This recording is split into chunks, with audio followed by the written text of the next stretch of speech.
Dans la scène d'ouverture, on nous présente une famille de 2 personnes. La mère Grace et sa fille de 6 ans Lisa vivent une vie heureuse dans la périphérie de Séoul. Étant une mère célibataire, Grace fait tout ce qu'elle peut pour sa petite fille. À première vue, elle ressemble à une famille heureuse normale, mais nous découvrons bientôt qu'avec le temps Lisa rajeunit. Grace ne cessait de craindre que sa fille ne disparaisse un jour, c'est pourquoi elle essaie de passer le plus de temps possible avec elle. Mais finalement 6 ans passés comme elle l'avait prédit, ça raccourcit chaque année et finit par retourner dans le ventre de sa mère. Elle la tient doucement sachant qu'il ne me reste que 9 mois et qu'ils ne se reverront pas car sa vie recule. Cependant le temps n'a pas toujours reculé pour Grace. Tout a commencé en août 2019. Grace vit heureuse avec sa fille et le temps avance pour eux comme pour n'importe qui d'autre. Mais tout change un jour lorsque Lisa est assassinée par un malade mental. Le monde entier de Grace s'effondre alors qu'elle fait de son mieux pour rester soudée. De plus, le meurtrier s'en est tiré à cause de son état mental. Grace a protesté contre son emprisonnement mais cela ne me cause que plus de problèmes. Le seul journaliste de son côté lui dit d'arrêter car le meurtrier est quelque part à l'hôpital où tous ses besoins sont pris en charge. De plus son patron l'avertit d'arrêter la manifestation car cela donne une mauvaise réputation à leur entreprise. Lorsque Grace perd toute volonté de vivre, elle trouve un groupe de personnes déprimées essayant de commettre l'impensable. Elle décide de se rencontrer le 16 août et de se rendre à la campagne, ils prendront des somnifères et commettront l'impensable ensemble. Avant d'aller à la rencontre, Grace place un journal sur la tombe de sa fille avec toutes leurs photos et notes dessus. Puisque Grace n'a parlé au groupe, au téléphone, elle est un peu en retard sur les lieux. En atteignant enfin l'endroit, elle rencontre Park. Comme tout le monde dans le groupe, il est aussi fatigué de sa vie, elle peut commettre l'impensable. En route vers la campagne, tout le monde écoute silencieusement la radio qui annonce une pluie de météorites dans quelques heures. Alors que le reste du monde est ravi d'assister à quelque chose de magique, le groupe s'en fiche, ils atteignent enfin un petit cottage juste au moment où le spectacle de météorites commence. Les pilules sont distribuées et consommées avant que tout le monde ne s'endort. Une fille en particulier nommée Sona a du mal à avaler les pilules alors, Grace lui demande de les écraser. À minuit Sona se réveille et commence à vomir. Ceci est suivi par le reste du groupe marchant de la même manière. Dans la scène suivante, nous voyons Park et Grace sur des lits d'hôpital côte à côte. Les médecins font de leur mieux pour sauver Park mais finissent par annoncer sa mort. Grace peut les entendre parler mais souffre trop pour réagir à la situation. En jetant un coup d'œil au cadavre de Park, elle le voit se réveiller. Il lui dit d'attendre jusqu'à ce qu'il se souvienne d'elle. Grace ne sait pas ce que cela signifie, les mots mais laissent une empreinte dans son esprit. La scène change pour le lendemain. Grace se crevelle et à sa grande surprise, la date est toujours la saison.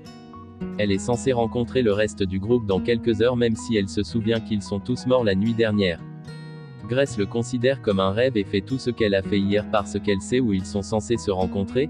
Elle n'est pas en retard aujourd'hui comme elle était la dernière fois. La journée se déroule comme prévu et la nuit Grace écrase les pilules pour Sona sans qu'elle ne demande.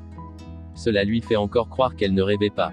Grace est maintenant prête à mettre fin à ses souffrances et n'a pas le temps de s'attarder sur ce qui s'est passé la nuit dernière. Ils prennent les pilules et s'endorment. Le lendemain matin arrive et la date remonte au le 17 août lorsqu'elle a tenté de commettre l'impensable. Elle se rend immédiatement chez sa sœur médecin Anna et lui raconte tout ce qui s'est passé. Anna ne la croit pas et lui demande d'aller chez le médecin. C'est à ce moment-là que Grace se rend compte que même si sa vie continue de reculer, personne ne la croirait car elle ne pourrait pas les rencontrer à l'avenir pendant les jours suivants. Chaque fois que Grace se réveille, elle remonte un jour dans le passé. À certaines occasions, elle décide de rester éveillée toute la nuit.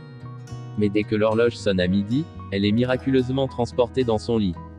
Alors que le jour recule, elle se souvient de tout ce qui va se passer ce jour-là et prévoir la météo. Cependant cela ne dérange pas Grace de vivre de cette façon car cela signifierait qu'elle rencontrera sa fille et empêchera sa mort très bientôt.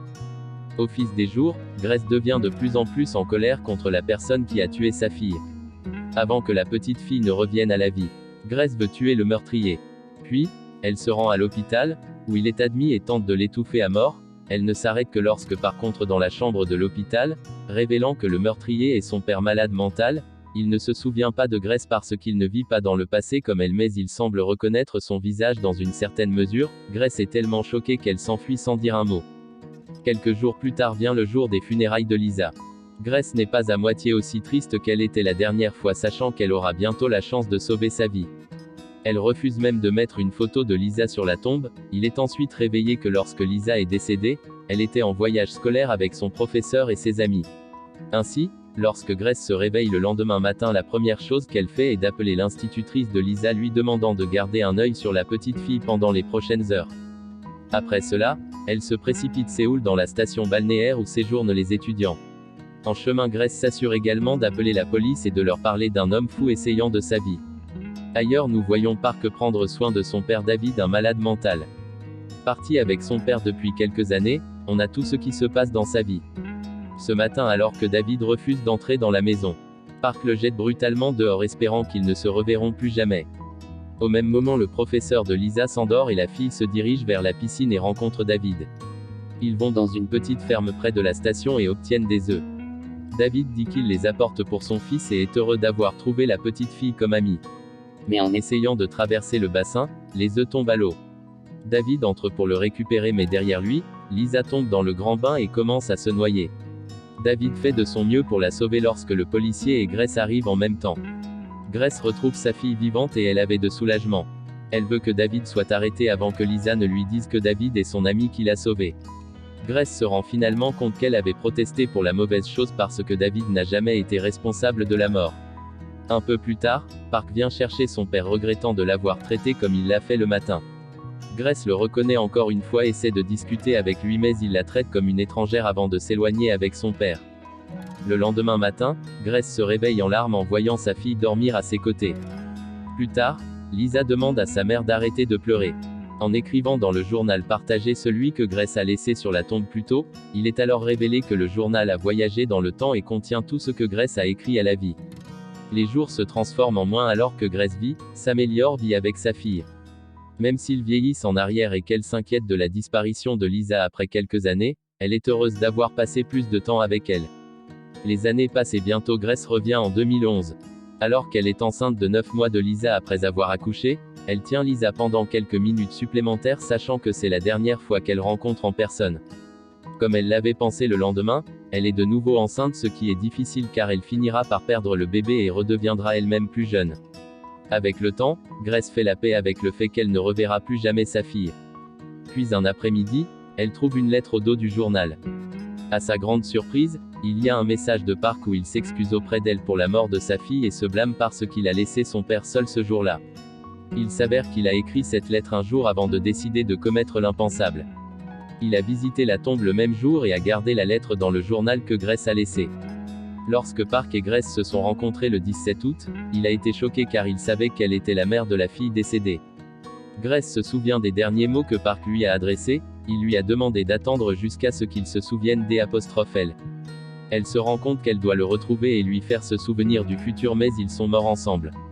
Cela pourrait aussi être la réponse pour ramener le temps dans sa forme originale. Après quelques recherches, Grace trouve l'adresse de Dwight, le dernier membre du groupe qui a voulu commettre l'impensable. Elle le rencontre et découvre qu'il a également vécu sa vie à l'envers depuis le jour de leur mort. Contrairement à Grace, Dwight s'amuse à vivre de cette façon parce qu'il est destiné à rajeunir et à mourir. La partie traumatisante de sa vie est terminée maintenant, il veut juste vivre jusqu'à ce que l'inévitable se produise. Il se souvient de Sona et Sata sur ce qu'elle pourrait faire dans la vie après l'avoir cherchée pendant un moment, il la trouve sur le point de signer un accord avec une entreprise qui va ruiner sa vie. Il l'empêche de signer le contrat qui lui sauve encore la vie à l'avenir. Quelques mois plus tard, Grace est avec sa sœur quand elle tombe sur Park. Il travaille comme livreur pour une entreprise de main. Il ne la reconnaît évidemment pas. Mais Grace station de lui demander sa carte pour le recontacter plus tard. Le lendemain, elle se rend à son travail et le sauve des clients impolis qui tentent de le faire virer. De plus, il s'avère que c'est son premier jour de travail après l'avoir défendu, elle le suit chez lui et est ensuite confrontée. Park suppose qu'elle est harceleur avant de lui dire qu'elle le connaît du futur. Il ne la croit pas mais elle a décidé de faire en sorte qu'il se souvienne d'elle à tout prix. Dans la scène suivante, nous voyons Grace retourner au travail de Park. Cette fois, elle le trouve en train d'interviewer pour ça. L'intervieweur ne prend pas Park au sérieux à cause de sa blessure à l'épaule. Après l'interview, Grace se présente à nouveau à Park. Elle fait semblant d'être quelqu'un au hasard et lui demande à boire. Après que Park soit ivre, Grace lui montre sa carte lui demandant de ne pas s'inquiéter car il sera forcément sélectionné. À la fin du rendez-vous, Grace découvre que Park était un combattant de taekwondo qualifié. Il y a quelques semaines, Il a eu un match très important où il s'est blessé à l'épaule. Cela a mis fin à sa carrière et déclenché la maladie mentale de son père. Grace regarde les vidéos du dit combat déterminée à empêcher le pire de se produire. Le jour du combat arrivé, elle fait de son mieux pour empêcher Park d'aller jusqu'au bout. Elle lui parle même de la santé de son père et de son épaule, et même si Park la croit dans une certaine mesure, il n'est pas prêt à abandonner à ce stade de sa vie. Il entre sur le ring et se casse l'épaule comme il l'a fait la première fois. Son père David subit un accident vasculaire cérébral alors que Grace voit son plan échouer dans la misère. Dans la scène suivante, Grace rencontre Dwight. Il révèle qu'une pluie de météores est sur le point d'avoir lieu dans quelques mois. Selon Dwight, le temps recule pour eux car ils ont tenté de commettre l'impensable lors de la dernière pluie de météorites. Par conséquent, si Grace est prête à risquer à nouveau sa vie, cela pourrait être sa chance de changer son destin et de transformer le temps en sa forme originale. Grace décide immédiatement de suivre le plan pour avoir la moindre chance de revoir sa fille. Quelques semaines passent maintenant. Grace est avec son petit ami et le père de Lisa. Il est révélé qu'ils auront plus avant que Grace ne découvre qu'elle était enceinte et qu'elle n'a jamais parlé de leur fille au gars. Elle se rend avec lui demandant de continuer sa vie de manière positive, puis vient le jour de la pluie de météorites. Grace va rencontrer Park pour la dernière fois pour lui souhaiter au revoir, mais à la place elle rencontre David. Il est en bon état, ce qui est un spectacle étrange pour Grace. Elle lui présente ses excuses pour l'avoir mal jugé et court chercher Park à son entraînement. Pour son malheur, Park s'avère faire la fête avec ses amis le même jour. Elle le cherche pendant des heures avant d'abandonner et de monter dans un bus pour la rue Viera. Mais par un étrange coup du sort, Park se retrouve dans le même bus qu'elle. Heureuse de le voir là-bas, Grace lui donne le journal et le serre dans ses bras pour la dernière fois. Après son départ, Park l'ouvre et trouve les journaux sur l'expérience de Grace. Au moment où il trouve cela, il se souvient de chaque rencontre qu'il a eue avec Grace jusqu'à présent. Après avoir découvert son plan pour commettre l'impensable, il court vers la rue Viera. La scène se coupe brusquement lorsque Grace saute dans l'eau. Elle se réveille à nouveau le lendemain, mais il s'avère que le plan a fonctionné et maintenant le temps a recommencé à avancer pour elle. Park continue également à vivre, mais il lit régulièrement le journal que Grace lui a donné. Actuellement, il se prépare pour le même match qui pourrait faire ou défaire sa carrière, mais cette fois il a le journal entre les mains qui le guide. Son destin change grâce au journal qui lui a fait gagner la partie. Son père n'a pas d'AVC et les deux sont plus heureux que jamais. Une année passe et Grace entre à nouveau en travail, elle accouche et rencontre enfin sa fille. Avec la connaissance qu'elle a de l'avenir, Grace peut protéger la petite fille et changer son destin. Dans la dernière scène, Park rencontre Grace et lui donne le journal. En fin de compte, tous les deux vivent une bonne vie. L'une avec une meilleure carrière et l'autre avec sa fille.